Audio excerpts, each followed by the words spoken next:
3 weeks ago, I found myself staring at the wall in my apartment at 3 a.m., my phone still clutched in my hand, my mind racing but accomplishing nothing. I had spent 6 hours trying to finish a simple task that should have taken 40 minutes. This wasn't new. It had become my daily reality. My ability to focus had vanished so gradually, I barely noticed until it was gone entirely. And in that moment of clarity, I realized I couldn't remember the last time I had really focused on anything for more than 10 minutes. We're facing an unprecedented crisis of attention that philosophers like Byung-Chul Han call the violence of positivity. We're drowning in endless options, endless content, all designed with one purpose: to get our attention and never let it go. But here's what nobody is telling you. This isn't just about technology. It's about what it means to be human in the 21st century. I'm going to reveal exactly why your focus has disappeared, and more importantly, how to reclaim it without throwing your phone into the river. Because the answer isn't digital minimalism or another productivity app. It's understanding the invisible forces reshaping your mind and learning to use them to your advantage. Let's be honest about something first. The depth of this problem goes beyond simple distraction.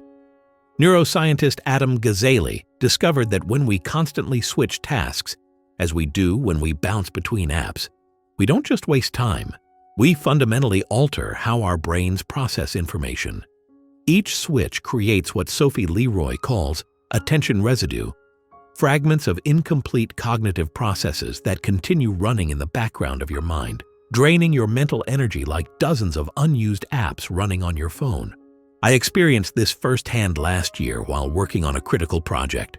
Despite blocking social media, turning off notifications, and using every focus trick in the book, I still couldn't sustain attention. My mind had been rewired to crave constant novelty. My default mode had become distraction. You see, what's happening isn't just technological, it's neurological. Your brain contains an ancient reward system designed for a world of scarcity, not abundance.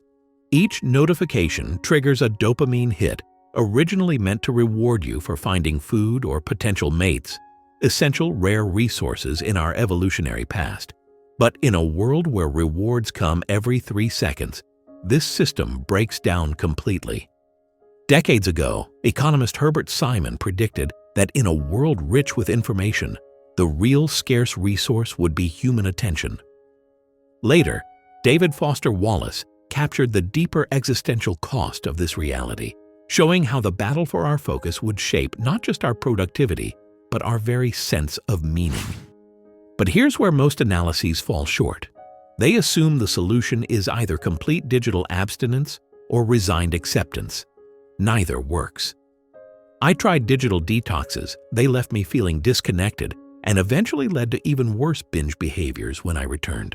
I tried acceptance. It led to a passive surrender of my mental autonomy. The real solution begins with understanding a paradox that philosophers from Kierkegaard to Heidegger recognized. Freedom doesn't come from unlimited options, but from meaningful constraints.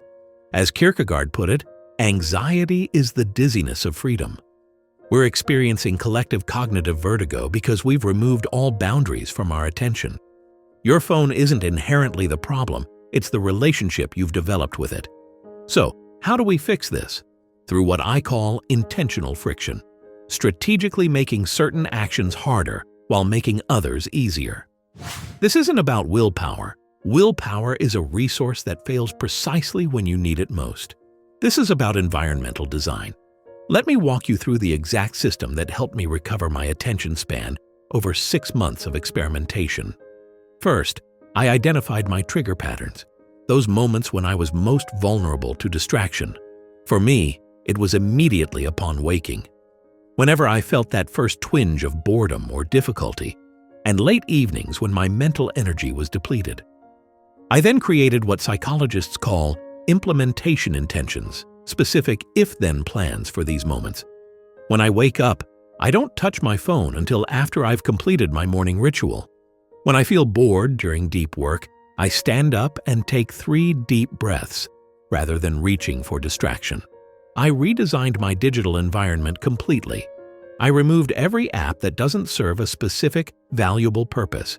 For the essential apps that remained, I disabled all notifications except from actual humans trying to reach me, not algorithms. I placed my most problematic apps in a folder called "Is This Worth Your Life?" that requires me to swipe through multiple screens to access. But the most powerful change came from what I call depth anchoring, scheduling non-negotiable periods of deep engagement with reality. For me, this means 1 hour of reading physical books each morning and 2-hour blocks of completely undistracted work. During these periods, my phone isn't just on silent, it's in another room entirely. What started as torture became over time the most fulfilling parts of my day. Neuroscientist Andrew Huberman confirms the science behind this approach. He found that even brief periods of sustained attention actually reset the brain's reward pathways. Each time you focus deeply, you're literally rewiring your neural circuits to make focus easier the next time. It's a virtuous cycle that builds momentum. But there's something even deeper happening when you reclaim your attention. Simone Weil wrote, "Attention is the rarest and purest form of generosity. When you give something your full attention, whether it's your work, a conversation, or simply the present moment, you're giving the most precious gift you possess. You're saying this matters in a world designed to make everything seem equally unimportant." I discovered this transformation myself when I began to notice the quality of my relationships improving dramatically. Conversations became richer. My work developed a depth and quality I hadn't achieved in years. Most surprisingly, I rediscovered a sense of genuine curiosity about the world. The same feeling that had driven me as a child to learn and create before digital distractions dominated my life. This isn't about perfection. I still have days where focus eludes me. The difference is that distraction is no longer my default state.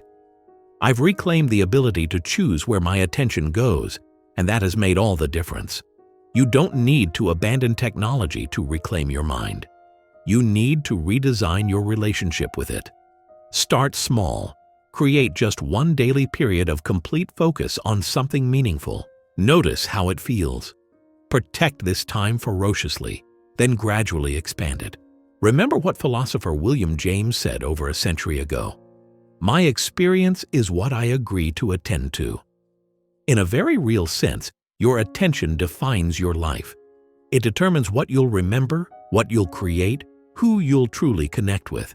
By reclaiming it from the forces determined to fragment and monetize it, you're not just improving your productivity, you're reclaiming your humanity. The capacity for deep focus might be the most important skill of the 21st century. Not because it will make you more productive, although it will. Not because it will help you achieve more, although it can. But because it's the gateway to everything that makes life meaningful. True connection, deep understanding, and the kind of sustained engagement that leads to both excellence and fulfillment. Your attention is too valuable to be sold to the highest bidder. It's time to take it back. The world doesn't need more distracted, reactive people. It needs you, the focused, intentional version of you that can actually solve problems and create beauty. That version exists. And with practice, patience, and the right approach, you can become it. The choice, as always, is yours. But now at least you know what's at stake and how to win the battle for your own mind.